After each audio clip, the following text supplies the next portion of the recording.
Hello friends, welcome to ISS platform. आज है 6 नवंबर और 6 नवंबर करेंगे हम current affair from the Hindu, Indian Express और पीआईबी। चलो वीडियो स्टार्ट करते हैं विदाउट वेस्टिंग माय टाइम।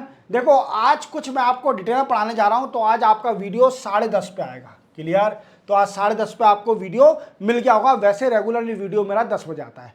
अब जैसे कि मेरे वीडियो की स्पेशलिटी रहती है कि मैं आपको पहले बताता हूं कि आपको पढ़ाने वाला क्या क्या हूं।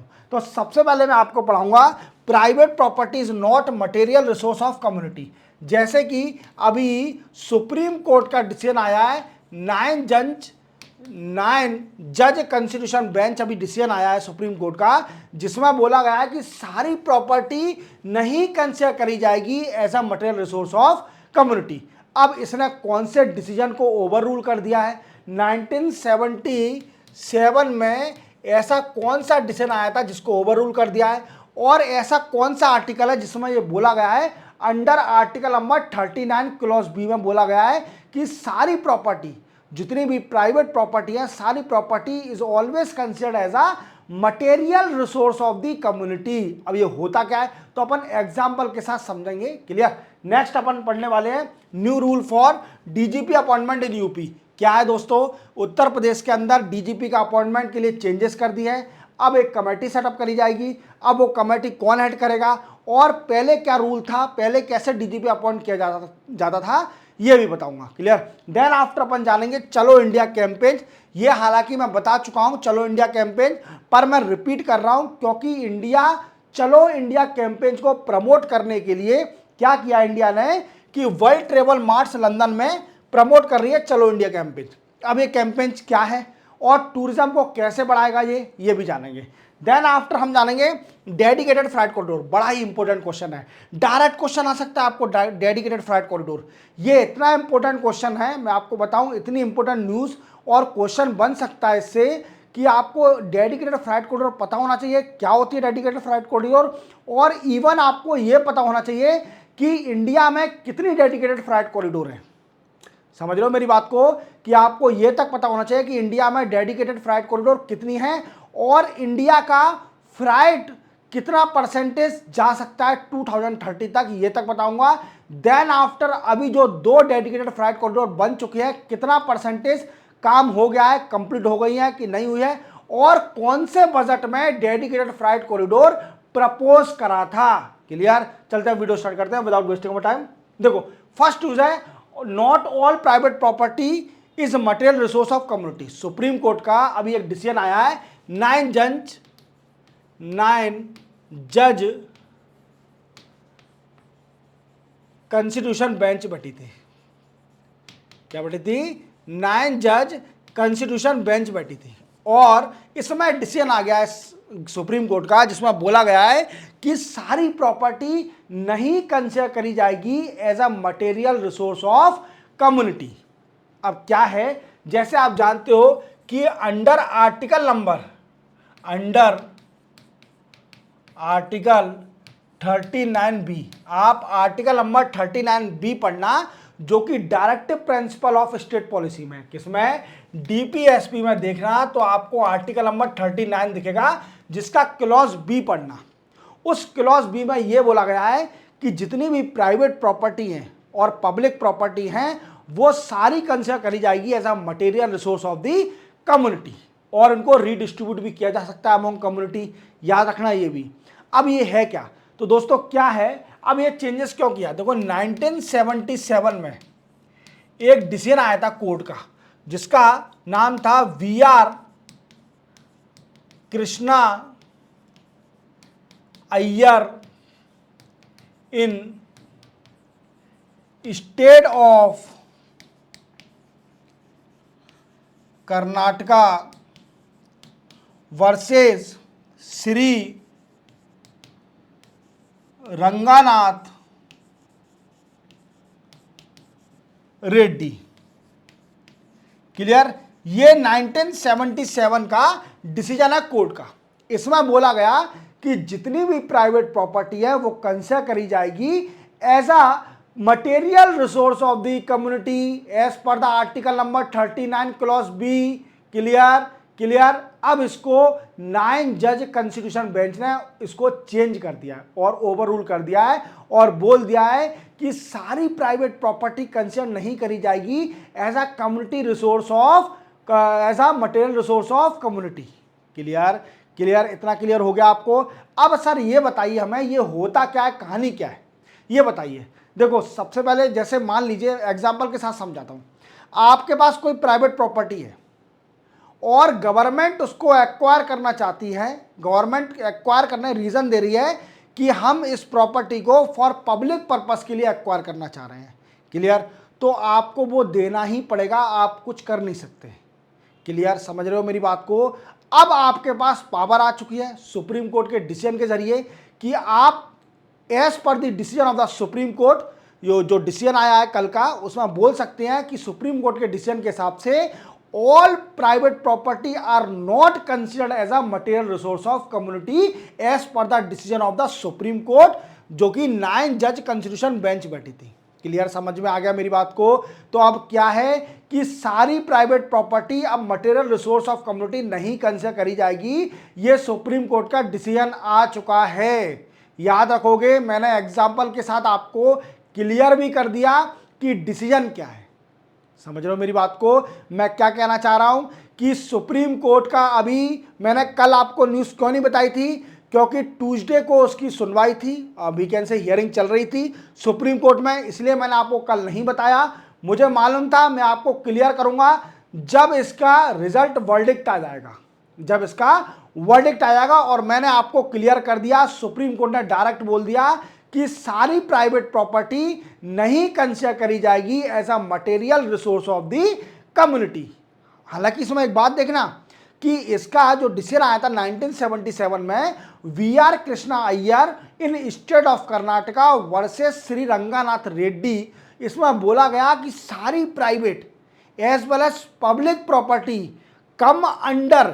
कम within ambient of the material resource of community. Means सारी प्राइवेट और पब्लिक प्रॉपर्टी हमेशा मटेरियल रिसोर्स कंसिडर करी जाएगी कम्युनिटी की, सबकी कंसिडर करी जाएगी, चाहे वो प्राइवेट हो चाहे पब्लिक हो।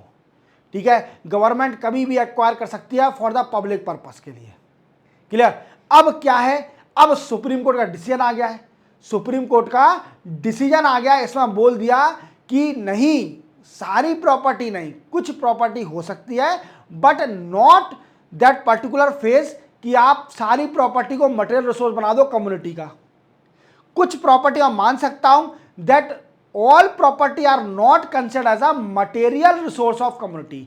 तो ये फ्रेज आपका गलत है कि सारी प्रॉपर्टी, जो जितनी भी प्राइवेट प्रॉपर्टी है वो सारी कंसिडर करी जाएंगी, तो ये फ्रेज गलत है। तो 9 जज की जो कॉन्स्टिट्यूशन बेंच बैठी उसने ये डिसीजन दिया, तो अब सुप्रीम कोर्ट का डिसीजन है, वो तो मानना पड़ेगा गवर्नमेंट को। गवर्नमेंट को हाथ जोड़ने चाहे कुछ भी करना है वो तो मानना ही पड़ेगा, एनी हाउ मानना पड़ेगा। क्लियर? तो आप जानते हो कि 9 जज की कॉन्स्टिट्यूशन बेंच ने बोल दिया, मैं फिर से बोलता हूं कि all property are not considered as a material resource of the community as per the decision of the Supreme Court of the 9 जज कॉन्स्टिट्यूशन बेंच। याद रखोगे? चलते हैं नेक्स्ट न्यूज पर। नेक्स्ट है new rule in appointment of DGP in UP. देखो क्या है कि यूपी में आप जानते हो हर स्टेट में एक डीजीपी होता है जो कि डायरेक्टर जनरल ऑफ पुलिस होता है, और वो हेड होता है किसका? पुलिस डिपार्टमेंट का। क्लियर? और अभी आप देखिए कई सारी स्टेट में, जैसे झारखंड में अभी डीजीपी चेंज कर दिया था, जो अनुराग गुप्ता थे उनको हटा के नया डीजीपी बना दिया था। और यहाँ पर अभी महाराष्ट्र में फिर से इलेक्शन कमीशन ने बनाया नया डीजीपी, वो मैम को उठा दिया, कोई ऋषि मैम थी, मैं नाम भूल गया उनका, और कोई संजय कुमार को बना दिया है फिर से डीजीपी। तो ये तो चलता रहता है। क्लियर? पर यूपी में क्या है कि डीजीपी नहीं था, परमानेंट डीजीपी, वो क्या है एक इंटरिम चल रहा था, कोई किसी को भी बना दिया था। ठीक है? हाँ, वीकेंड से अपन बोल सकते हैं कि उसको पावर अलग से दे दी थी एक डीजीपी को। बट क्या है कि योगी आदित्यनाथ जो कि सीएम है, इन्होंने नया रूल निकाला है। किसके लिए नया रूल निकाला है? कि selection and appointment rule of 2024। क्या है? DGP of UP selection and appointment rule 2024, DGP of UP selection and appointment rule 2024, ये रूल निकाला है। अब इस रूल में क्या है, तो पहले अपन समझ लेते हैं यूपी में पहले डीजीपी की अपॉइंटमेंट कैसे होती थी। देखो क्या था कि गवर्नमेंट, जो गवर्नमेंट ऑफ यूपी है, सॉरी गवर्नमेंट ऑफ यूपी है, ये रिकमेंड करती थी नेम्स, कई सारे नेम टू यूपीएससी, यूपीएससी को कई सारे नेम रिकमेंड करती थी government of UP DGP post के लिए, और यूपीएससी डिसाइड करती थी कि कौन डीजीपी बनेगा। समझ रहे मेरी बात को, समझ रहे हो। अब रूल चेंज कर दिया है, अब इन्होंने एक इसके लिए कमेटी बनाना स्टार्ट कर दिया है। क्या है कि कमेटी बनाएंगे, अब यूपी में डीजीपी के सिलेक्शन के लिए कमेटी बनाई जाएगी, और कमेटी को हेड कौन करेगा, headed by retired high court जज, वी कैन से रिटायर्ड हाई कोर्ट जज इसको हेड करेगा कमेटी को। समझ रहे हो मेरी बात को, कि कमेटी को हेड कौन करेगा, रिटायर्ड हाई कोर्ट हेड करेगा इसको कमेटी को। अब इसमें कौन कौन मेंबर होंगे ये भी क्वेश्चन बनता है, और ये कितने साल का टेन्योर रहेगा। तो यूपी ने डिसाइड किया है कि जो डीजीपी अपॉइंट होगा उसका टेन्योर सिर्फ ओनली 2 ईयर का होगा, मींस 2 साल तक सिर्फ ओनली उसका टेन्योर रहेगा। जो नया यूपी का डीजीपी बनेगा उसका टेन्योर कितना रहेगा, 2 साल। क्लियर। और देन आफ्टर एक और चीज याद रखना, 2 साल तो रहेगा, अगर मान लीजिए कोई आईपीएस ऑफिसर है, आईपीएस रैंक का ऑफिसर है, और वो डीजीपी बनने के लिए एलिजिबल हो गया है, बट उसका रिटायरमेंट 6 महीने से कम बचा है, तो वो डीजीपी अपॉइंट नहीं हो सकता। इसमें एक और कंडीशन लगा दी है कि अगर किसी भी पर्सन को डीजीपी बनना है, एलिजिबल होना है, तो उसकी minimum service for the retirement 6 महीने से ज़्यादा होना चाहिए। क्लियर। 6 महीने से ज़्यादा उसका रिटायरमेंट होना चाहिए, तभी वो डीजीपी बन सकता है। याद रखना, अगर 6 महीने से कम उसका वीके से रिटायरमेंट बचा हुआ है, 6 महीने से कम या 3 महीने 4 महीने, तो वो कभी डीजीपी नहीं बन सकता। ये भी रूल है इसके अंदर, याद रखोगे। तो क्या है कि नई कमेटी, यूपी ने नया रूल निकाल दिया है जिसमें एक कमेटी बनाई जाएगी जिसको हेड करेगा रिटायर हाई कोर्ट जज, जो कि रिकमेंड करेगा कि नए डीजीपी की अपॉइंटमेंट इन यूपी। अब क्वेश्चन ये आता है कि सर आपने सब तो बता दिया, टेन्योर बता दिया, और कौन कौन एलिजिबल है डीजीपी के लिए वो भी बता दिया, बट इसमें मेंबर कौन कौन होंगे ये और बता दीजिए हमको। तो इसके लिए अपन समझते हैं कि मेंबर कौन कौन होंगे। देखो सबसे पहले हेड कौन करेगा, headed by retired chief justice, retired high court जज, सॉरी चीफ जस्टिस नहीं, रिटायर्ड हाई कोर्ट जज, सॉरी चीफ जस्टिस तो जो इनकम्बेंट चीफ जस्टिस होगा वो तो इसका मेंबर होगा। अब मेंबर कौन कौन होंगे इसमें, देखो सबसे पहले होगा चीफ सेक्रेटरी, जो कि चीफ सेक्रेटरी है वो इसका मेंबर रहेगा। Then after nominees of UPSC के जो भी नॉमिनीज होगा, यूपीएससी जो भी नाम देगी किसी मेंबर का या किसी पर्सन का, वो इसका मेंबर होगा। Then after chairman and nominees of UPPCS, Uttar Pradesh Public Service Commission का भी चेयरमैन हो सकता है इसका मेंबर, और नॉमिनीज होगा। Clear. Then after additional chief secretary,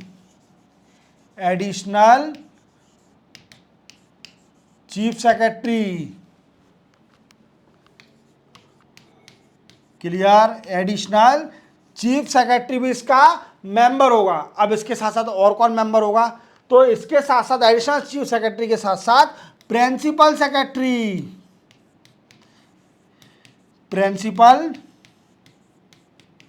secretary of home department का प्रिंसिपल सेक्रेटरी भी होगा इसमें।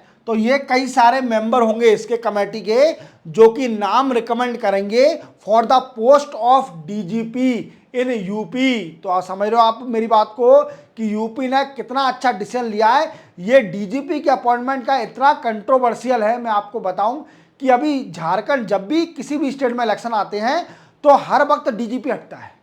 आप विश्वास नहीं मानोगे, अभी वेस्ट बंगाल में इलेक्शन हुए तो वहाँ का डीजीपी इलेक्शन कमीशन हटाया था। अभी झारखंड में इलेक्शन है तो वहाँ का अनुराग गुप्ता को हटा दिया, यहाँ की मैम महाराष्ट्र की मैम को उठा के नए डीजीपी बन गए। तो ये हर स्टेट में चल रहा है और इस स्टेट में चलने के साथ साथ अब क्या है, यूपी ने इतना अच्छा डिसीजन लिया कि जो पार्शलिटी करते हैं डीजीपी अब वो नहीं होगी। और ये करा क्यों? जैसे आप जानते हो पुलिस की नौकरी बड़ी डिफिकल्ट हो गई है, पुलिस की नौकरी करना हर किसी के बस की बात रही नहीं। इस बार मैं आपको सच्चाई बता रहा हूँ, इवन मेरे फादर भी एक पुलिस ऑफिसर थे जो कि रिटायर्ड हो गए अब, तो वो बताते हैं कि पुलिस की नौकरी करना अब आसान नहीं है। लोगों को लगता है कि करप्शन बहुत है तो ये है, पर पुलिस की नौकरी करना कोई करप्शन नहीं है, बहुत अब सख्ती हो गई है। ट्रांसपेरेंसी और अकाउंटेबिलिटी इतना एंश्योर है, मैं आपको बताऊं कोई करप्शन नहीं है पुलिस के अंदर, बिल्कुल ईमानदारी से काम किया जाता है। और पुलिस की नौकरी करना हर किसी के बस की बात नहीं है। पहले तो पुलिस का जो सीधा आदमी होगा अगर वो पुलिस में चला गया तो वो इवन सुसाइड कर लेगा, इतना प्रेशर होता है पुलिस की नौकरी में, आप विश्वास नहीं मानोगे। इतना पॉलिटिकल प्रेशर होता है पुलिस नौकरी में कि आप कुछ भी इंडिपेंडेंट काम नहीं कर सकते। इवन आप एक भी एफआईआर नहीं लिख सकते। अगर आप में दम होगी तो ही आप इंडिपेंडेंटली एफआईआर लिख सकते हैं, नहीं तो इवन आपको एक एफआईआर लिखने के लिए भी विधायक और सांसद से पूछना पड़ेगा। इवन आपको विधायक सांसद का फोन भी आ सकता है और हायर अथॉरिटी का फोन भी आ सकता है कि आपने ये एफआईआर कैसे लिखी। आजकल इतनी सख्ती हो गई है, तो पुलिस की नौकरी करना हर किसी के बस की बात नहीं है।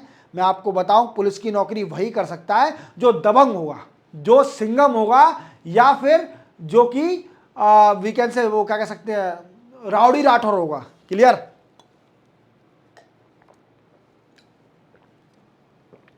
सिम्बा वाले नहीं कर पाएंगे नौकरी, सिर्फ ओनली वही कर सकता है जो सिंघम होगा।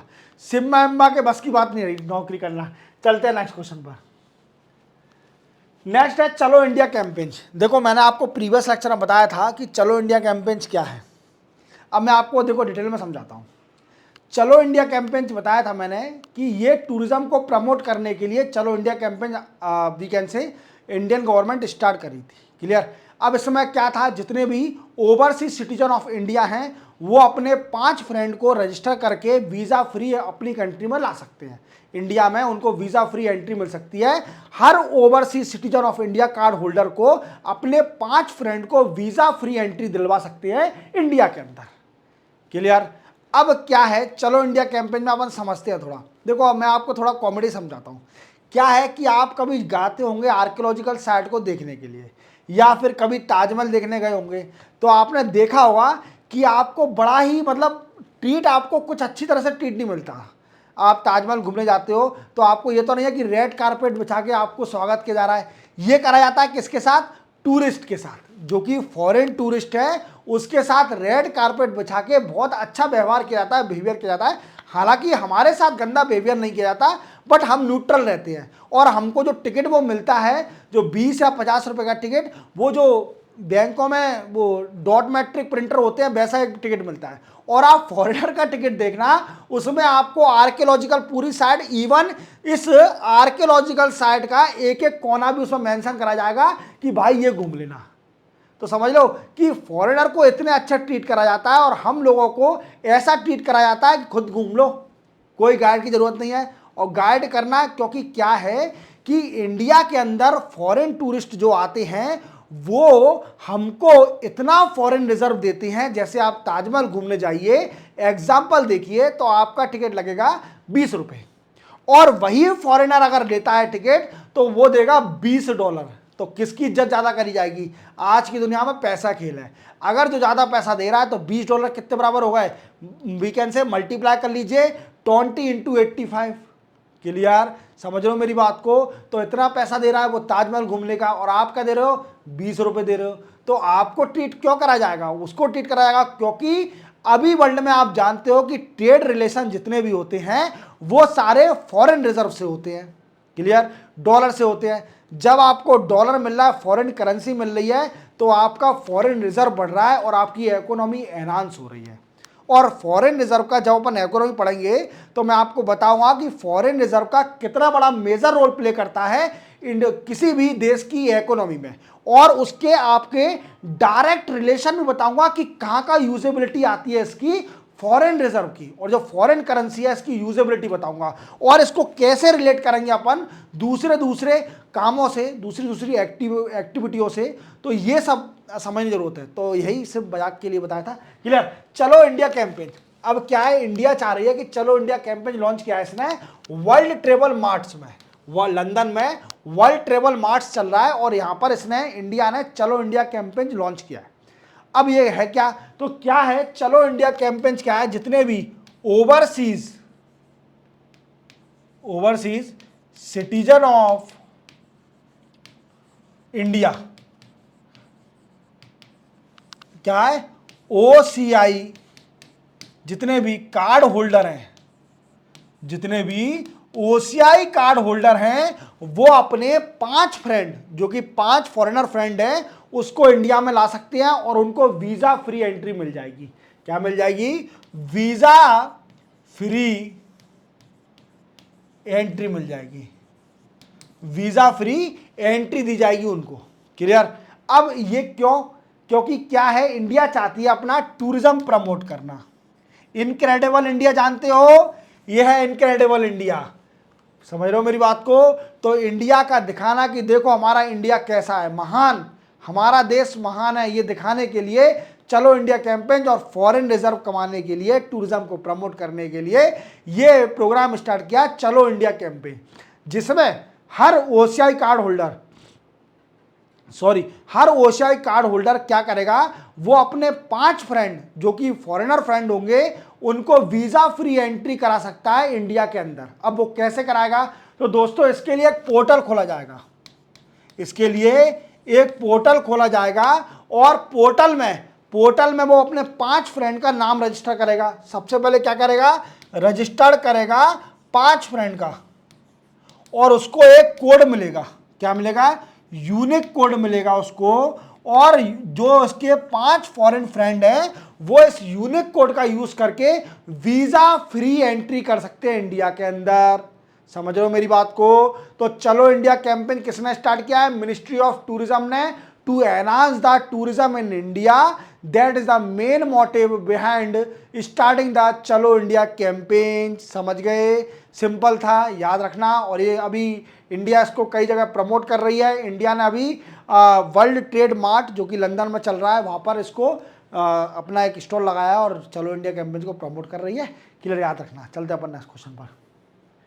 नेक्स्ट क्वेश्चन तो नहीं, डेडिकेटेड फ्लाइट कॉरिडोर। देखो ये बड़ा ध्यान से सुनना, डेडिकेटेड फ्लाइट कॉरिडोर क्या होता है। डेडिकेटेड फ्लाइट कॉरिडोर, देखो मेरे दोस्तों, आपने कई बार ट्रेवल वीकेंड से रेल में तो ट्रेवल किया होगा, कई बार रेल में गए होंगे, और आपको बीच रास्ते में अगर आप देखते हुए जाते हो रेल में, या बाहर का नज़ारा देखते हुए जाते हो, तो कई बार आपके बगल से एक ट्रेन निकली होगी जिसको बोलते हैं मालगाड़ी। क्या बोलते हैं हिंदी में, मालगाड़ी, और उसको इंग्लिश में बोलते हैं फ्राइट ट्रेन, मीन्स जो कि फ्राइड होल्ड करती है, जो कि मालगाड़ी होती है, ये है, ठीक है। तो क्या है, जो मालगाड़ियाँ होती हैं इनको प्रमोट करने के लिए, क्योंकि क्या है, इंडिया में जो फ्राइट का मार्केट है वो दिन प्रतिदिन बढ़ते जा रहा है। अगर देखा जाए तो 2030 तक जितना भी फ्राइट है,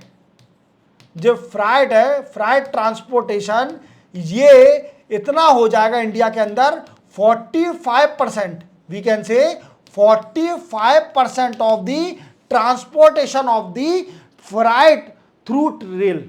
समझ रहे हो मेरी बात को, कि जितना भी माल जो सप्लाई किया जाता है from one state to other state और one city to other state, उसका 45% तो 2030 तक सिर्फ रेल ही ट्रांसपोर्ट करेगी।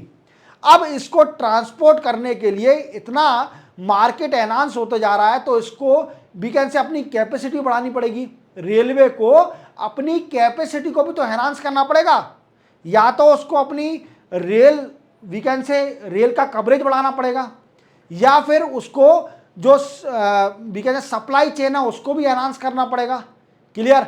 या फिर जो फ्राइट ट्रेन का इंजन लगता है उसको हायर कैपेसिटी करना पड़ेगा, जिसमें और डिब्बे लग सकें, जितने भी होते हैं डिब्बे वो और ज़्यादा लग सकें, जिससे क्या है ज़्यादा फ्राइट, ज़्यादा माल ट्रांसपोर्ट हो सके। तो क्या है कि 2005 और 2006 के इंडिया के बजट में क्या है, 2005 और 2006 के इंडियन बजट में क्या हुआ कि मनमोहन सिंह जब पीएम थे, मनमोहन सिंह ने क्या किया कि डेडिकेटेड फ्राइट कॉरिडोर बनाने का डिसाइड किया। क्या डिसाइड किया? कि डेडिकेटेड फ्राइट कॉरिडोर बनाने का डिसाइड किया। डेडिकेटेड फ्राइट कॉरिडोर का डिसाइड किया बनाएंगे। अब ये होता क्या है डेडिकेटेड फ्राइट कॉरिडोर? तो देखो, डेडिकेटेड फ्राइट कॉरिडोर का मतलब होता है कि अलग से एक वीकेंड से रेल ट्रैक बना देना फॉर अ मालगाड़ी। किसके लिए? फ्राइट ट्रेन के लिए अलग से एक वीकेंड से ट्रैक बना देना, that is called a dedicated freight corridor. समझ रहे हो मेरी बात को? तो आप जानते हो कि आप पैसेंजर ट्रेन से जाते हो, आप एसी की ट्रेन से जाते हो, आप शताब्दी से जाते हो, तो फ्राइट जितनी भी ट्रेनें होती हैं वो रुक जाती हैं आपके लिए, चाहे वो कितनी भी लेट हो जाए, उनका माल कितना भी लेट हो जाए, पहले पैसेंजर को मौका मिलेगा, पैसेंजर ट्रेन को, या फिर शताब्दी को मौका मिलेगा, या वंदे भारत को मौका मिलेगा। उस मालगाड़ी को जंगल में रोक दिया जाएगा, कहीं भी रोक दिया जाता है उसको, तो मतलब उसकी कोई इज्जत ही नहीं है, समझ लो। वो बेचारा अकेला आदमी ड्राइवर जंगल में खड़ा रहे, कुछ भी करे। तो क्या है कि मार्केट एनहांस होने कारण आप जानते हो कि हमारे इंडिया में गोल्डन क्वाड्रिलेटरल के बारे में सुना होगा आपने। गोल्डन क्वाड्रिलेटरल ये क्या है? गोल्डन क्वाड्रिलेटरल क्या है कि 4 मेट्रो सिटीज को कनेक्ट करना है। इंडिया की 4 मेट्रो सिटीज को कनेक्ट करना। वो कौन कौन सी है? सबसे पहली चेन्नई, मुंबई, दिल्ली एंड कोलकाता। ये सारी 4 मेट्रो सिटी को कनेक्ट करना, that is the main motive of the golden quadrilateral. Clear? अब गोल्डन क्वाड्रिलेटरल को कनेक्ट करने का मेन मोटिव क्या है? कि मेन मोटिव ये है कि ट्रांसपोर्टेशन हो सके और जो इकोनॉमिकल एक्टिविटी है चारों मेट्रो सिटी में एनहांस हो जाए। कनेक्ट करने का मेन मोटिव क्या है कि देखो, आप जानते हो बड़े बड़े इंडस्ट्रियाँ ये 4 मेट्रो सिटीज़ में है। तो क्या है कि जितने व्यापारी होते हैं ये सब लोग जाते हैं, अपना माल ट्रांसपोर्ट करते हैं इन चारों सिटी में, तो इनको ज़्यादा फैसिलिटी मिल सके, इजीली जल्दी माल फ्राइट मिल सके या ट्रांसपोर्ट हो सके, उसको और एनहांस करने के लिए क्या हुआ कि गवर्नमेंट ने 2006 में 2 फ्राइट कॉरिडोर बनाने का डिसाइड किया। कौन कौन से? सबसे पहला वेस्टर्न फ्राइट कॉरिडोर। कौन सा है? Western freight corridor. और दूसरा है eastern freight corridor. Eastern freight corridor. 2 corridor बनाने के डिसाइड किए। क्लियर? 2 कॉरिडोर बनाने के डिसाइड किए। अब इसमें क्या हुआ दोस्तों कि 2 कॉरिडोर तो बन गए। 2006 में इंडियन रेलवे ने प्रपोज भी कर दिया कि 2 फ्राइट कॉरिडोर बनाए जाएंगे। और अभी अगर कंडीशन देखी जाए तो 100% वेस्टर्न फ्राइट कॉरिडोर बन चुका है। इवन यहां पर फ्राइट ट्रेन भी चलना स्टार्ट हो गई है। और 93% ईस्टर्न फ्राइट कॉरिडोर भी बन गया है।